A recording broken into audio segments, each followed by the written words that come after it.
Welcome to the 3 for 3 Meet the Candidates series presented by the Miami Alumni Chapter of Delta Sigma Theta Sorority Incorporated. The 3 for 3 series is being brought to you by our Social Action Committee. This committee works under the auspice of our organization's political awareness and involvement programmatic thrust and is charged with providing programs and activities that foster, among other things, voter registration and voter education.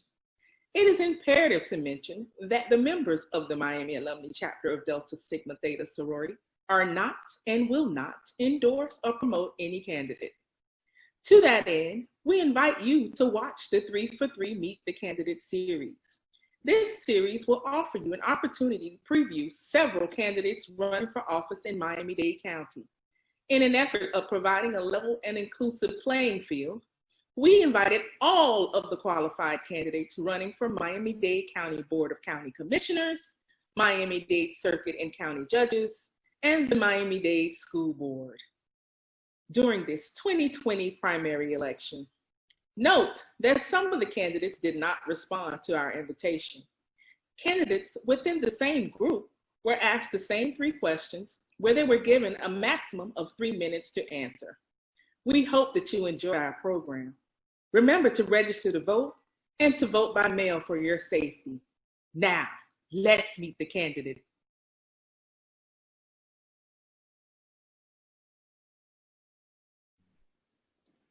Thank you, Regina. Today we have Joshua Levy, who will be running for School Board District 3. In today's challenge, you will answer 3 questions where you will have 3 minutes to answer each question. Are you ready? I'm ready. Question 1. Who are you as a candidate and what are your priorities? That's a great question. And first of all, thank you for inviting me to speak tonight. I am running because I'm the only candidate with children in our public schools. I'm a lawyer for over 25 years who has advocated and who owns his own business. I'm running for our children, our parents, and our teachers.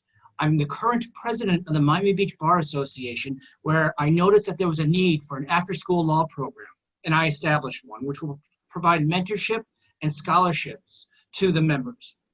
I finished up being vice chair of the Chamber of Commerce at Miami Beach, and I furthered the Education Foundation, which provides nurses and grants for our teachers. I also served on what's called the Quality of Education for the City of Miami Beach, which is a compact between the City of Miami Beach and the school board, where we've done amazing things like legislated so that stores could not open and sell e-vapors or vapors or e-cigarettes within 1,200 yards of the school. I was recently elected sub-chair of a committee on how we will spend the convention center hotel money on public education. I was elected by Miami-Dade County PTSA as the feeder pattern rep for all the schools that flow into Beach High, about 7,500 children. I've been to Tallahassee advocating for what I consider to be a fundamental issue, the increase in per pupil spending. And now I'm running for school board, where I'm going to continue to fight for an increase in per pupil spending. Right now we're failing our students. The national average is $10,500 and we're at $7,500. I'm going to fight and advocate to allow teachers to teach critical thinking and learning, not just to take one exam. If we do continue with standardized testing, I was privileged enough to witness Norland's program. Norland gets their testing done in 4 days, and it's not disruptive during the school year. I'm going to fight to make sure we adhere to the constitutional class size so that what happened to my daughter won't happen to you. When she showed up for her math class and there was 56 kids in the class.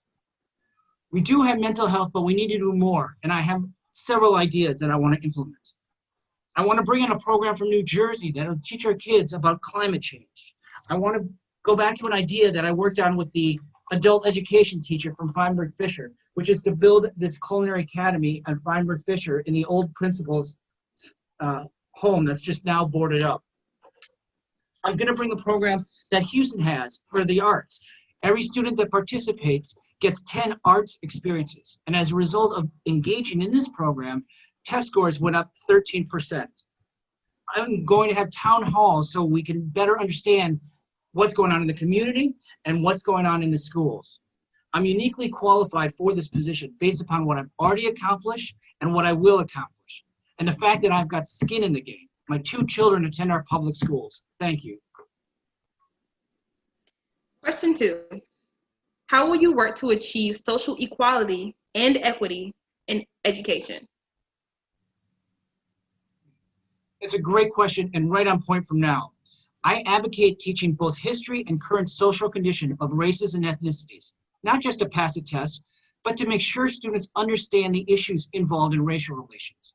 The African American experience, the colonial experience, the Native American experience, the LGBTQ experience, and then relate the issues to today. Why are people marching in the streets? How did history play a part in why people are out there? For example, don't just teach, this was the Civil War. How did what happened in the Civil War affect today? This is the critical thinking and knowledge that I want our students to understand. Children are assigned books that are diverse, but how long do they really explore these issues? Race, gender, ethnicity, and literature or history may be uncomfortable, but it will help our students in dealing with racial relations. I think our children should be required to watch the news or read the papers and report on it. Why? Because we want well-informed citizens. Shouldn't a student know why they are protesting, why others are protesting? Shouldn't our students be informed to be better voters? How did we get here? George Floyd was not murdered in a vacuum. We also have to work on strengthening mental health resources to students, especially now during this time. We do have some adequate mental health, but we need to do more. I'm going to put into a program which is dedicated to reducing prejudice, provides educators with resources that support diversity, equal opportunity, and learn to celebrate our differences. Thank you. And our final question, why should we vote for you? Well, first, let me just say thank you for inviting me. Now, we need someone on the school board who represents parents and teachers and students. We need someone who can hit the ground running, who has the background in advocating, legislating, and fighting for our public schools. Right now, 5 of the 9 current school board members are teachers, and teachers are the backbone of our educational system, but they are well represented as they are 5 of the 9 members. As a lawyer, I bring a different perspective. I bring the ability to advocate, persuade, my business experience, my leadership skills to represent our teachers, students, and parents. What is not represented on the school board are parents who have children in our schools, who chose to put our children in our public school, then work tirelessly to improve our schools like I have. And not just at the school where my children go, but at all the schools in the district. People support me because of what I've already accomplished and what they know I will accomplish. At this difficult time, we need someone who has already exhibited leadership and community unification. We need someone who understands what is happening in a specific school and what is going on in all the schools in the district. That person is me. Through my work at the Quality of Education Committee for the City of Miami Beach, feeder pattern representative for PTSA, going to Tallahassee, as the vice chair of the Chamber of Commerce, the Miami Beach Bar President Association, and my homeowners association, I've shown I can lead and get things done. I'm the only person who checks those boxes. I'm the only person who has children in our schools. My name is Joshua Levy, and I want to be your leader at the school board. I want you to put your faith in me. I want you to push 373 on the ballot. My name is Joshua Levy, and I'm running for school board. Thank you. Well, thank you so much for joining us, and good luck on your candidacy. I feel like we're just getting started. There's so many other things I want to talk about. Well, that's it. That was the 3 questions in 3 minutes. Wonderful. Thank you so much. Stay safe, guys.